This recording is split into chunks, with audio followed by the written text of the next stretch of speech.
to the Trade and Industrial Policy Strategies Official Podcast, the show where we delve into the fascinating world of economics and its impact on global development.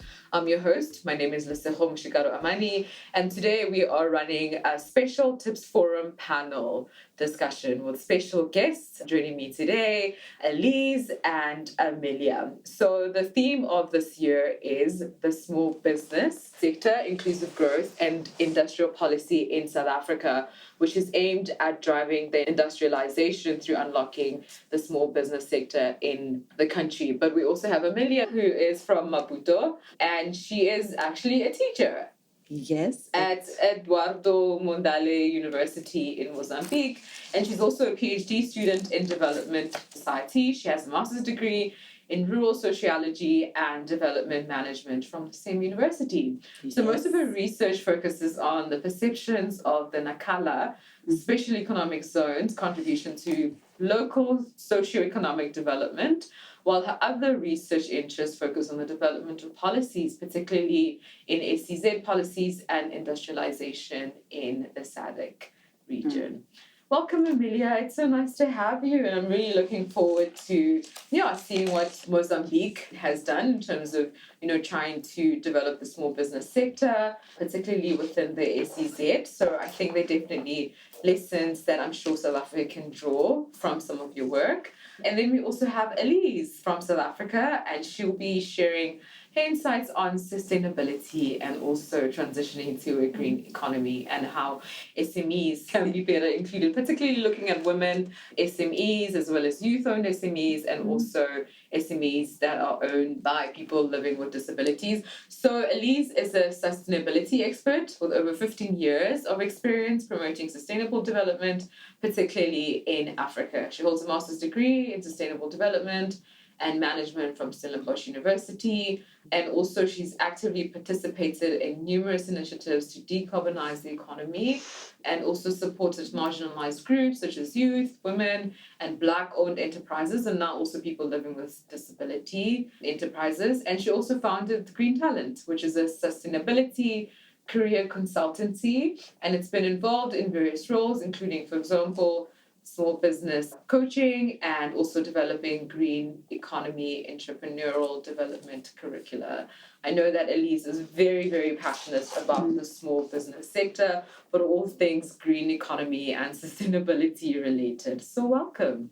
Really good to have you today, and looking forward to some of the insights that you're going to share with us, especially now, as we see the world transitioning to this green economy. And I think it will be interesting to see, opportunities for small businesses, particularly those that are women-owned. So going back to Amélia, your presentation is going to be looking at inclusive development of micro, small, as well as medium enterprises around the SEZs in the SADC area. And particularly, as mentioned in your bio, you will be looking at the Nakala SEZ, which as your case study, and this is a SEZ in Mozambique, right? And then Elize, you are doing work around SMEs in the green space, but also looking at the just energy transition and opportunities again for small businesses, as well as barriers for small businesses in this area or in the field. And you're also looking at fostering inclusive green growth for SMEs participation in the just transition. I mean, to get into it, I think before we even get into, the topic of why you see small businesses being important to the economy, which they are, I'll just be interested in finding out why the small business sector, like what actually attracted you to going into, looking at the sector that most of the time is under research, but obviously very, very important. Amélia, I'll start with you. What drew you to SMMEs and actually conducting your PhD in supporting SMEs, especially with regards to SEZs? Well, thank you, Lesego, for inviting me for this meeting. I think that answering your question about why the small business is vital to economic development and the importance for the sector. I think that the small business can call strategy to drive the economy for the local areas. Another point can be a strategy to increase the job.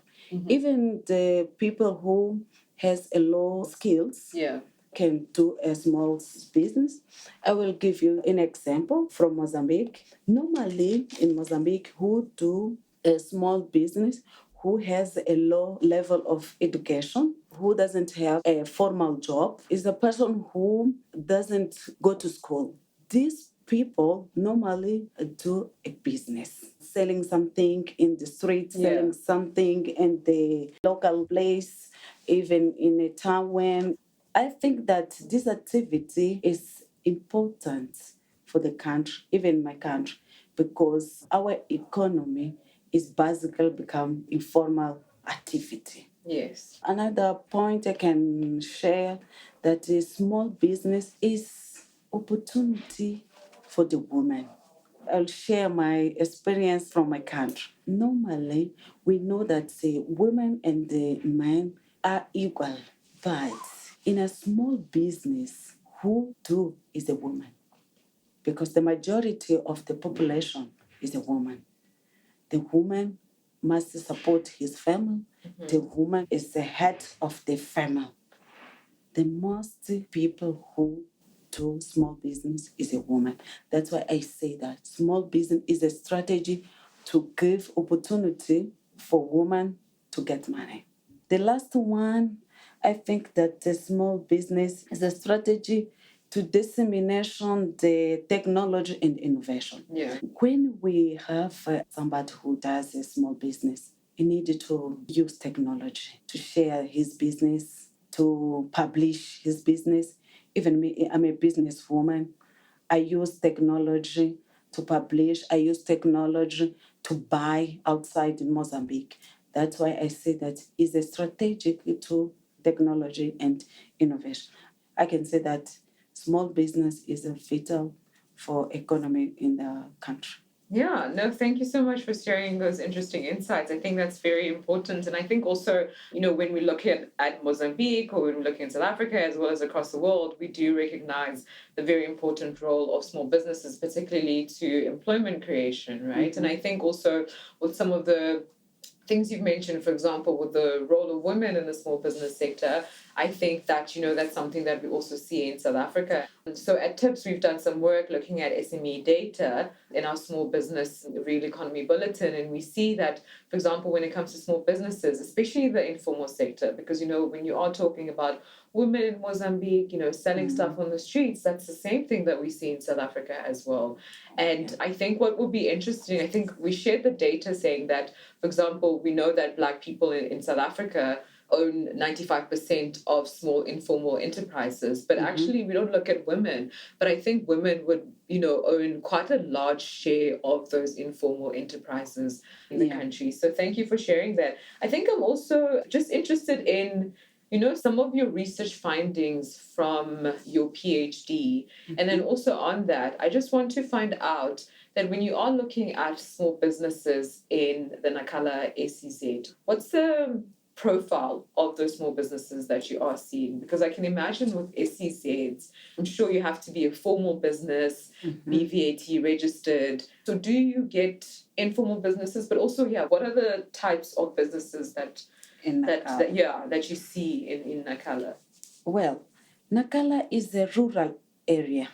First of all, okay, you can imagine it's a rural area. The people who live there, they have a low level of education. Right. They live basically on agriculture. The kind of business who those people do is like sell fish, because Nacala, there are beach. These activities there, fish and agriculture. But when the SZ came, Nacala, special economic zones, this activity changed or it's become changing. The local people, they are doing a new activity. It can be business, but the type of business are changing. Now they are selling something like food because there are factors who produce food. There are factors produce material to build their factory produce main kind of things. Those people, they go there and buy and sit in a street, in another local, they sell. But there are another type of business, a small enterprises. The majority of these enterprises not become in Nagala. Right. It's become from Maputo, Right. Beira, Right. is another province. Nagala is in the north of Mozambique, in a rural area. That's why those business, it's not become the majority. It's not become in Nagala because the Nagala people has some specific challenge. This come to Maputo. Somebody have a company and they are build their company in Nagala to sell computer, to sell another equipment. Those enterprise, they are facing challenge because they are not resistant in Nagala, they are resistant in Maputo. I think you answered it very well, and also appreciate you, I guess, painting what Nakala looks like, because I've never been to Maputo, so I actually had no idea what's in the area and what it looks like. But yeah, I really appreciate you giving the insights in terms of, what Nakala looks like, as well as a profile of, I guess, the demographics of the people in the region, and also in terms of, what are the types of small businesses that are seen in that area. So Elize, over to you. You've done quite a bit of work in the small business sector, again, particularly looking at small businesses in the green economy. And so a question for you would be, why do you see the small business sector as vital to economic development? And what would you say is the importance of the sector in South Africa? And another question to you, why the focus on women, youth, and also people living with disabilities? Like, why do you think that when we are thinking about policies, why does it become important to actually create policies as well as programs that are tailored at those specific groups when it comes to supporting the small business sector? Thank you. Yeah, I'm very happy to join you in this conversation. It's very close to my heart. For me, it's really important if you're looking at the SDGs and a core focus of South Africa as a mantra of leave no one behind, leave no woman and no child behind. We are in a just transition in South Africa, leading towards building a low carbon economy that is more just and inclusive. This is the dream that we have for our country in terms of transformation. And from that angle, I strongly believe that it's vital to look at, yes, we are decarbonizing our economy, but in that role, who is the people we can't leave behind? SMEs, small business, is vital. It's the backbone of the economy. And I believe the climate change challenges that we're facing, and infrastructure challenges that we're facing in terms of water shortages or clean drinking water to be able to access that, renewable energy, and also to manage our waste in local communities is best. The role of the SME to actually provide a service or a product in those sectors are really important, and to respond to the infrastructure challenges that our country is having. It's not just big businesses' role, but our local communities and rural entrepreneurs, and especially female entrepreneurs, have an appetite. We've seen it in our research, a keen interest to be part of a just transition, not wanting to be left behind, wanting to play a meaningful role,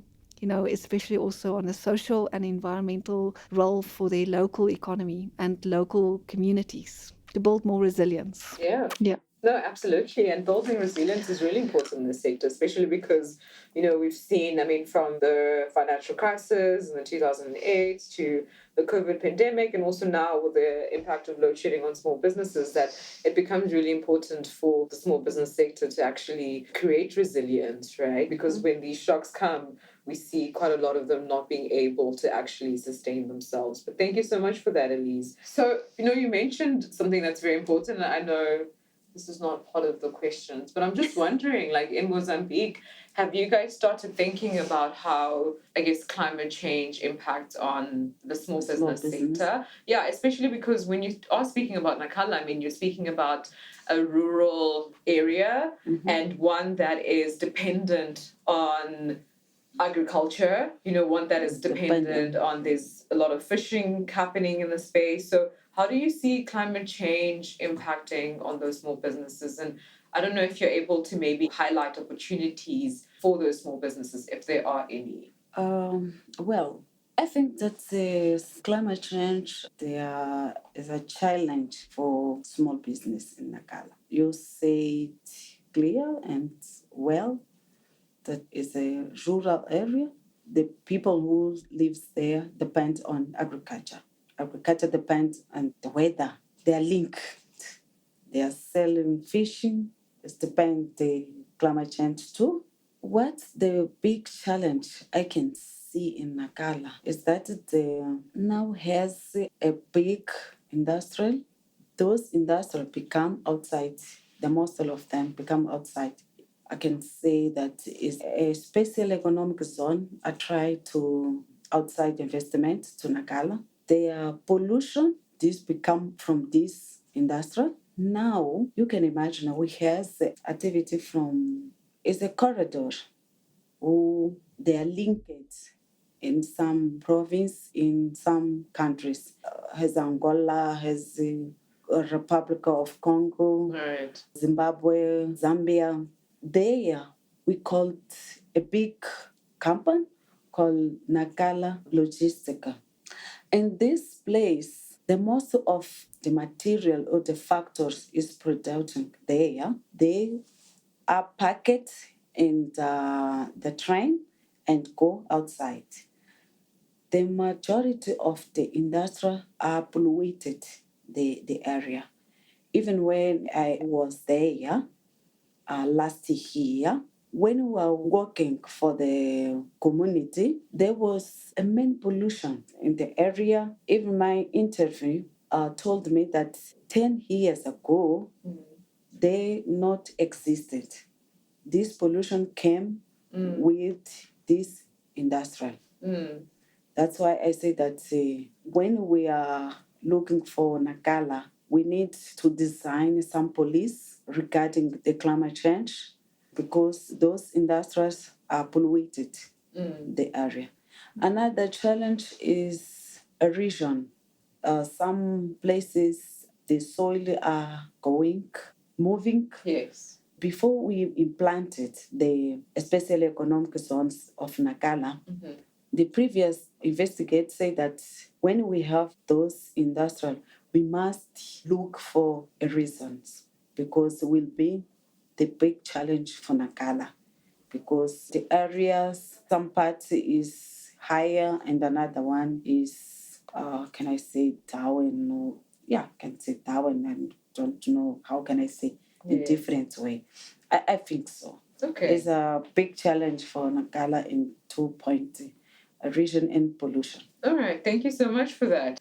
And then just drawing on from that, Elize, from your experience and having worked with SMEs in the green economy space, how have South African SMMEs responded to climate change and mitigated against some of those risks? I think the focus is more on adaptation, not so much on the mitigation side. Okay. That's why I say with infrastructure challenges in South Africa, they're really stepping up to the challenge because of failed service delivery for reasons that, some people don't understand. It could be even the flooding. If we're looking at KZN, our province, where there was a provincial disaster with the flooding and also due to the toxic spill from the fertilizer plant that exploded. Having rivers and all your water bodies being completely polluted and not drinkable, that also presented an opportunity for the entrepreneurs to actually step up to the challenge for water purification, making sure communities get access to clean drinking water. At the base, a lot of environmental impact studies, contamination dams were built. So there was a lot of involvement in that area, but that's just one area. I also believe in terms of adaptations, the very poor communities are the most vulnerable to the impacts of climate change. If we're looking at the Western Cape, the wildfires, one wildfire in the mountains. It's a season of fires that we had now in 2023, bridging into 2024. 5,000 homes of informal settlements burned by one fire at a time. And these are wildfires in mountains. It's very difficult to contain. But the impact of that means it's people that are vulnerable already from living in an informal settlement, not having access to sanitation, water, energy, and then the weather changes impact even now with the big storms in the Western Cape. People's roofs are dismantled, the storms and the flooding, the water levels that's rising in the wetlands, where a lot of people are having their livelihoods are affected. So I believe SMEs are stepping up to the challenge in terms of adaptation to provide some sort of resilience in terms of infrastructure, but also that, more of these entrepreneurs are at the same time vulnerable with their business premises. Yeah, no, So it's a they absolutely are. catch-22. They absolutely are. But thank you so much for sharing those examples of Cape Town. We've really seen how, floods, fires have really devastated not just Cape Town and KZN, but also obviously it impacts on small business sector. And while you were talking, I like that you mentioned that climate change presents challenges, but also opportunities for the small business sector. Yes. And so I'd like to just get your input on what are some of the other barriers that you'd identify when we are looking at SME growth, and also especially barriers for women-owned enterprises and youth-owned enterprises. Great. Now, we've looked over the last 6 months in our research. We've looked extensively at business barriers, and we categorize them into internal barriers and external barriers. Right. So internally is within more the control of the entrepreneur, and the common areas there is really access to finance, their operations, skills, capacity, marketing, access to market, very obvious, the kind of ones that a lot of general SMEs, not just green entrepreneurs, are struggling with. But then if we're looking at some of the external barriers, I do believe, competitive nature of big businesses, a lot of the female entrepreneurs, and tomorrow we will have one at the TIPS Forum, example of Nontandazu from Porky Holdings. She is a women-owned and people with disability-owned enterprise. And she's actively trying to get into the renewable independent power producer opportunities in the market. She's got a very good background also academically and technically, but she's still not able to really compete. She has cases where she has to put down 30 million rand for equity investment. She doesn't have the track record of many years being active in the industry to be able to be bankable, to raise that kind of finance and compete. And she's forced to sell shares in terms of equity to be able to get that backup from a bigger business. And it's really tough. She also represents a lot of co-ops under her who can't formally compete or even access any of those market opportunities. So they often use her vehicle. She's got all her tax clearance in place, all the due diligence to be able to trade under her to access some of the opportunities. She's also mentioned that in some cases, some of the bigger independent power producers are giving the last 5% of their project completion to smaller enterprises to give them an opportunity. But they are being put under extreme pressure for 24-hour shifts and not adequate labor conditions to even perform and succeed in these opportunities. So it's very real, the challenges. Even if we're looking at access to land, I think women from generational and apartheid, have not had access to land.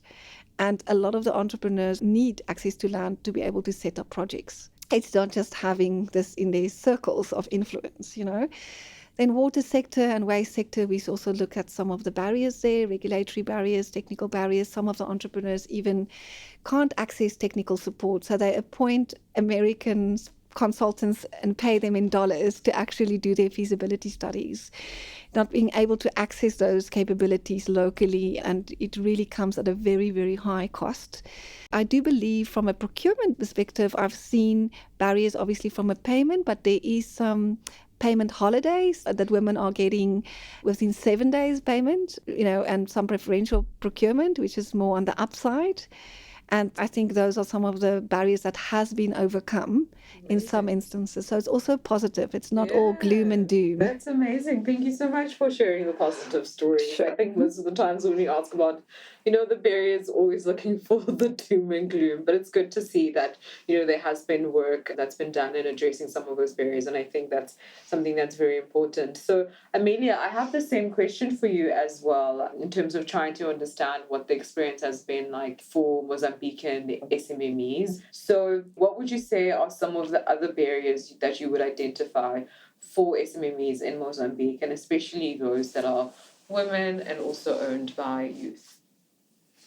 Well, I think that there are many barriers. I will start saying some barriers which I found in Nakala. The main barriers is related the complex procurement procedures. The men of the small business, small enterprises, they doesn't understand the guideline of the big enterprises. Look, these enterprises are outside of Mozambique. It could be America, South Africa. Each enterprise has the one guidelines because it's an international enterprises. And the small business, they doesn't understand clearly the procurement methods, the procurement guideline. Sometimes they doesn't, when some suppliers are launched for supply goods or provide service, those people doesn't submit their proposal because they doesn't understand what exactly or the guidelines are tough for them. Is the most barriers. Another one is regarding for the capacity to production. When somebody or some enterprises launch, it can be goods. They need in short time for them in large quantity. The small business don't have money to produce in time where the enterprise asks. They don't have capacity to produce in those time. Is another barrier. Another one is regarding the technology. The most of the small business, they don't use technology or they don't use innovation. I'll give you an example I got from a management in a hotel.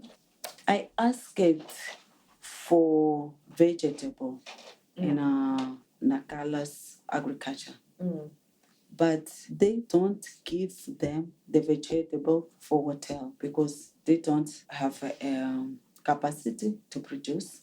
They don't have material or insecticides to grow quickly, and they don't have technology or you don't use technology to ask or to be enjoined in another members, another companies, something like joint ventures to give those vegetables to the hotel is a big challenge.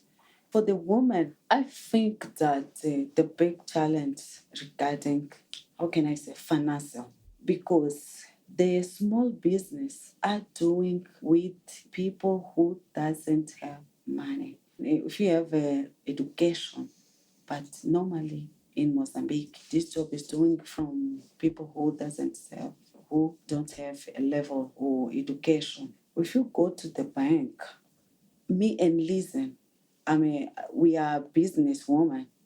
Listen is a person who has education. The bank will give man listens, not give Amelia because Amelia don't have education. How to give back the bank money? That's why it's a big challenge for women in Maputo. For men, it's different. It's to understand something, to use technology, is to use, or is a small business that's not enough for a special economic zone, because we know that a special economic zone is a place, is an area we use higher technology. When you do something, you must have a good quality. That's why the company will not buy your things. Another example from to design uniform for the employee. An employee asks the local small business to design and to draw the uniform, but he doesn't do because he doesn't have money to do the quantity which has been asked. He doesn't do because the quality is not higher for the company. That's why I say that the challenge is depends on the area, depends and the gender of who's doing business. Yes. The woman business have barriers, limitation for doing business for the SZs in Nakala. The man has another challenge in another area, has another challenge. Yes. No, I think It's that's different.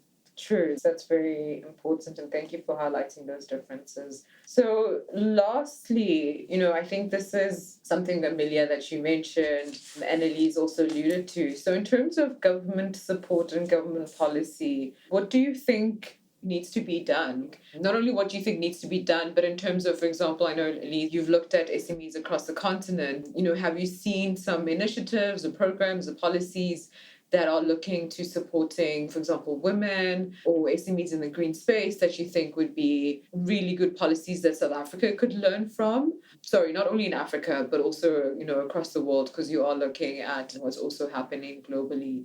But yeah, what are some of the important government policies or programs that you think are important to grow the SME sector, but again, particularly for women-owned enterprises, for youth enterprises, and also for enterprises owned by people living with disabilities? I think if I can approach this response from a policy and a programmatic perspective to split the two. Sure.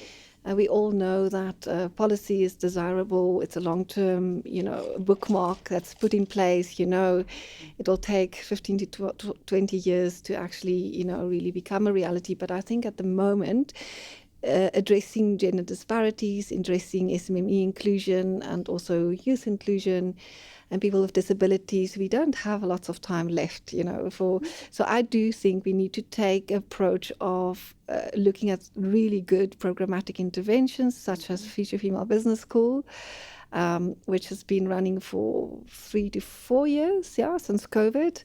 There we've had 2 green tech intake programs where we help virtually develop women and, really provide them, they are in green technology development, but really give them the business acumen and also introducing them to lots of free online software and making them tech enabled. These are lifestyle owned businesses, mothers, I've been in some of the sessions since COVID where moms are there with their children, they're either breastfeeding, they are hugging a child, or they're looking after, a parent in COVID when they were really ill, but they're able to still be empowered and join a community of business owners and really feel confident that there's a space for them as a female entrepreneur and being a mother and having all the responsibilities that we have day to day, but still be able to run a successful business. That's a really great initiative, and they've also done one with the circular economy most recently with really great technologies and Indonesia, Brazil, Kenya, Nigeria. We did a program also in Kenya with climate smart agriculture. Okay. And it's a virtual school of 10,000s of women across these countries. And what's quite wonderful about that initiative is they wrote 5 white papers for gender funding gaps that they published, and to look, it's shocking, it's less than 5% of women being funded. Wow. Across the gap is massive when we're stressing finance. And from an investor perspective, the old boys clubs, unfortunately, who who you play golf with, if you're sitting with a baby at home, you don't get into those circles, So there's some really good initiatives also, I think, from a climate change perspective and climate finance, prioritizing investment in gender equality, which is very promising. So DMRE also is running the Department of Minerals and Energy. They have a Women in Renewable Energy initiative. So I do believe that we do need to set up more programs to support women with funding. And from the policy perspective, we do have in South Africa, the gender policy framework, but not necessarily anything ring-fenced for SMME specific. So tomorrow, again, in our workshop, when we are going to be discussing stakeholder engagement and recommendations and workshop these solutions, we are going to put on the table a just transition policy for SME inclusion, a dedicated policy that will ring-fence specifically marginalized entrepreneurs, which is often female-owned, youth-owned, and people with disabilities, to actually fast-track them. But this is a policy, it's still a wish list for us, that a government initiative, someone will need to take it on board and drive it, and then also look at successful programmatic interventions like Indalo Inclusive, who's doing fantastic work with youth empowerment and also in climate change, and providing funding via Nedbank in these programs. So it's mentorship plus de-risking them from the investments, successful programs running. There's many of them in South Africa. So in parallel, I think we can learn from these lessons and build them into robust policies. Okay, Thank that you. sounds great. Yeah. Thank you so much for sharing those very successful stories and programs that have been put into place. And yeah, I mean, I know you're really passionate about the sector, and it's really amazing to hear the progress that you are making. So yeah, really excited to see how, they grow. You said future Female Business School. Future Female Business School. It sounds very exciting. Yeah, definitely looking forward to checking it out and finding out more in terms of what you do in the school. Amelia, so over to you as well. In terms of the government of, Mozambique, what do you think they can do in terms of, again, policies or programs that could better support small businesses in the country to help them succeed? I think that still having a challenge. Something must be done.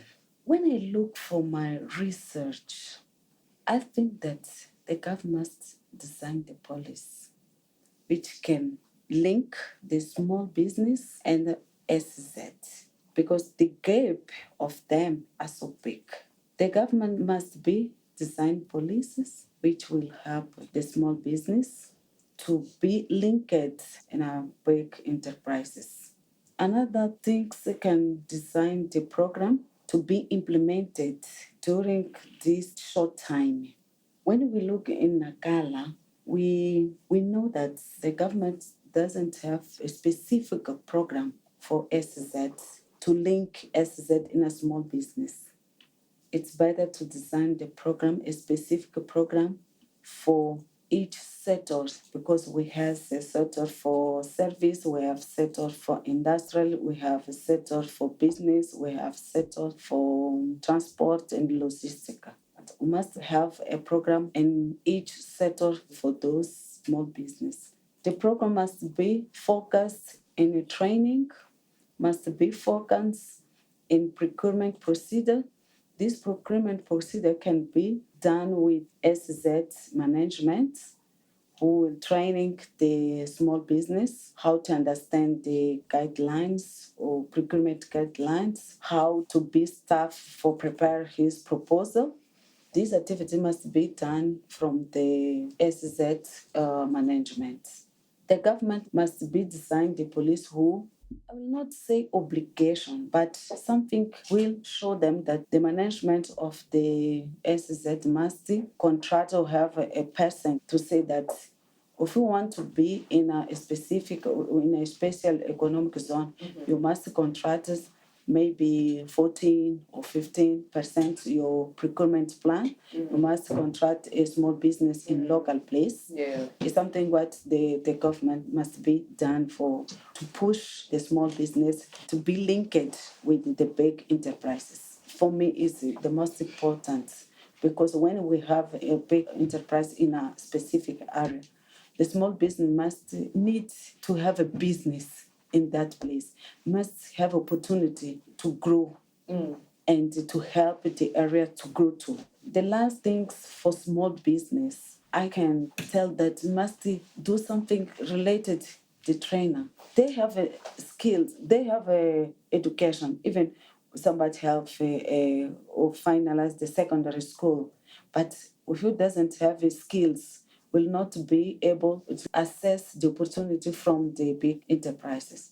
That's why I say that the most important is a training, capacity in skills, and percentage to push the small business to have access or opportunity for big industry.